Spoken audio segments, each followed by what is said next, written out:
Amini.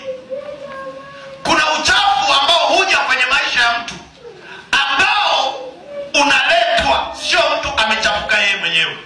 Wakati mwingine mtu huweza kuchafuliwa, lakini wakati mwingine mtu huweza kuwa mchafu kwa sababu ya kutojitakasa muda mrefu.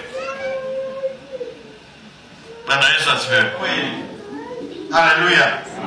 Bwana Yesu asifiwe. Mtasoma kitabu kile cha Wafalme wa pili 5:9 tu peke yake juu ya mtu ambaye aliambiwa atakaswe. Jamani, wakati wa kutakaswa Mungu huwa anataka tutakaswe ili tukubalike, kwa sababu msaada wa Mungu upo kila siku.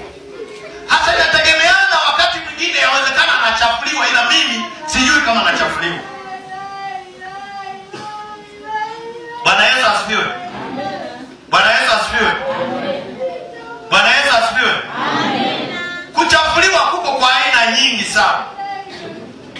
Kwenye ile Zaburi 103 inasema kwamba mstari wa 3, akusamehe maovu yako yote, akuponya magonjwa yako yote, aukomboa uhai wako na kaburi, akutia taji ya fadhili na rehema.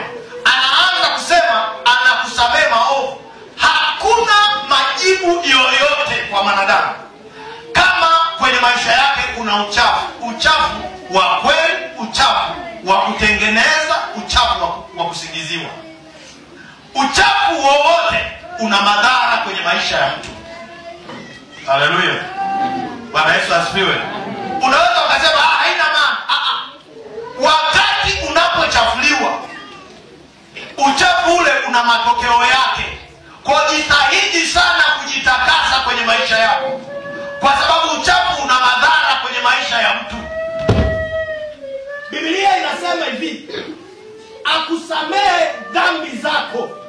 Hasemi kwamba Bwana anaweza kukuponya.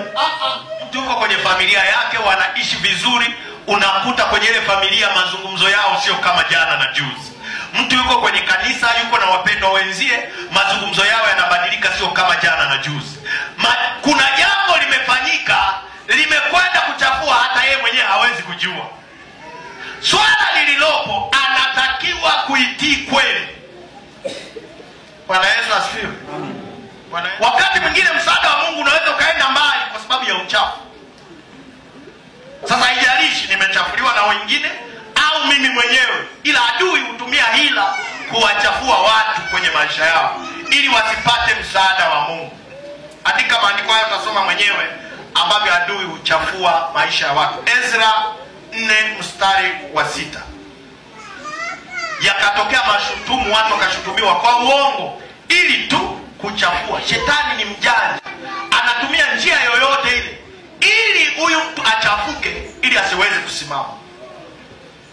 Lakini Ayubu 23:2, Ayubu alichokuwa anakiona yalikuwa ni mashtaka makubwa yaliyokuwa yanamjia yeye. Anasema Ayubu hata ugonjwa aliokuwa anaumwa hakuona maumivu makali kama mashtaka aliyomjia, na kwa sababu alikuwa anaelewa kwamba mashtaka alionayo ni makubwa, hata ugonjwa hakuona. Ayubu 23:2, hata leo mashtaka yangu yana uchungu, pigo langu ni zito zaidi ya kuugua kwangu. Anasema mashtaka yale ambayo yanamchafua yana nguvu kuliko hata ugonjwa wenyewe, kwa sababu ugonjwa unakuja kwa sababu ya mashtaka. Bwana Yesu asifiwe. Ugonjwa ule kwanza ilikuwa kuna mashtaka. Yale mashtaka ndiyo yaliyoutengeneza ugonjwa ukae na Ayubu. Haleluya. Bwana Yesu asifiwe. Amen. Bwana Yesu asifiwe. Amen. Bwana Yesu asifiwe. Amen. Umewahi kuguza mgonjwa? Unaweza kuguza mgonjwa wakati anataka kufa, anaweza kaanza kupokea. Kweli sio kweli? Unaelewa? Umewahi kana mgonjwa wewe? Yaani ili wewe umtuhumu, uone amekuudhi, ili mashtaka mauti ipate nguvu kwake. Yaani umekaa na yule mgonjwa, umevumiliana, mnacheka siku zote, na nini unamuuguza, unamuombea. Siku nyingine anaweza akakuletea kero mpaka unasema sasa kama kuguza kwenye huku mimi nachoka, basi ndo anakufa. Bwana Yesu asifiwe. Amen.